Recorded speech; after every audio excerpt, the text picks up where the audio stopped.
I'm Paul Levinson, and welcome to Light On, Light Through, episode 236, my review of the finale of Station 11. And what a glorious, hopeful finale to that masterful television series it was.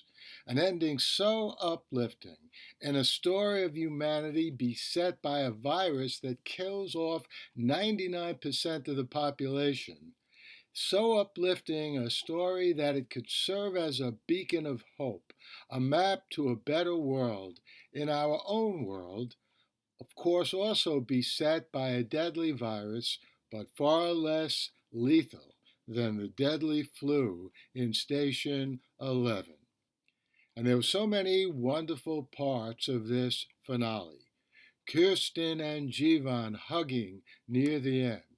If that wasn't satisfying to the soul on the deepest level, I don't know what is.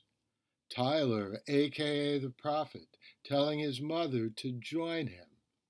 Even the passing around of the book that is Station 11 from generation to generation, the illustrated book within the illustrious watercolor television series, well, I found that inspiring too. The performance of Hamlet was great, especially Tyler as Hamlet not stabbing Clark as Claudius with a knife. That knife, of course, hadn't done Tyler any real harm when Kirsten stabbed him with it, so maybe he knew on some level that in some sense that knife was just a symbolic knife, not a real cutting edge at all, other than the fact that it cut to the emotional core. The music, once again, in Hamlet and throughout this finale episode was just superb. I've never heard a better performance of Midnight Train to Georgia. Going on that midnight train to Georgia from Gladys Knight and the Pips from anyone, including me.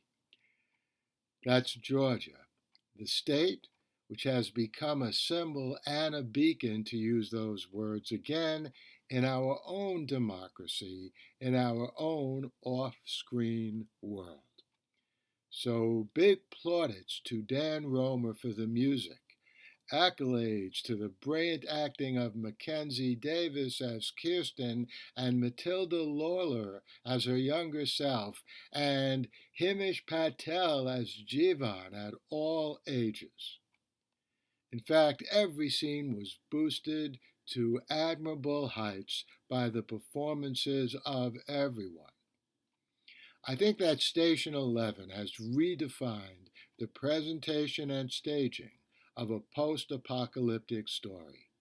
It will take its place alongside A Canticle for Leibowitz. I read the novel years ago but haven't seen the adaptation, as a standard bearer of portraying humanity on and after the very brink. Kudos to Emily St. John Mandel for writing the novel, which I haven't yet read, on which the series is based, and Patrick Somerville for bringing the series to life. I'm really sad that it's over, but I really got an enormous amount from these 10 episodes. And I hope you enjoyed that review of the finale of Station 11. I'll be back here soon with another review. I think I'm going to review, I just saw last night a really excellent time travel movie called Needle in a Time Stack. An excellent movie, and I'll be reviewing that here very soon, as well as some new series on television, also some good interviews coming up. In the meantime, stay safe, stay sound, and enjoy. The Light on Light Through podcast.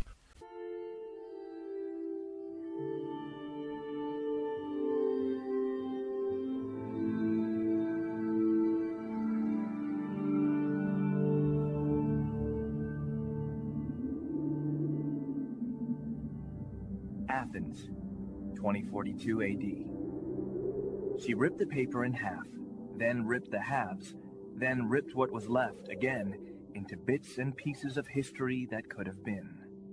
Sierra Waters had read once that, years ago, it was thought that men made love for the thrill, while women made love for the sense of connection it gave them. Curled Up with a Good Book says, Sierra Waters is sexy as hell.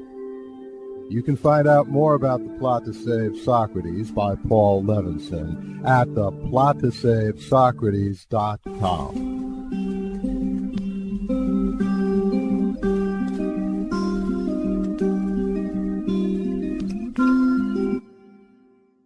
Paul Levinson spilt code about an ancient biotech war raging on in secret for centuries.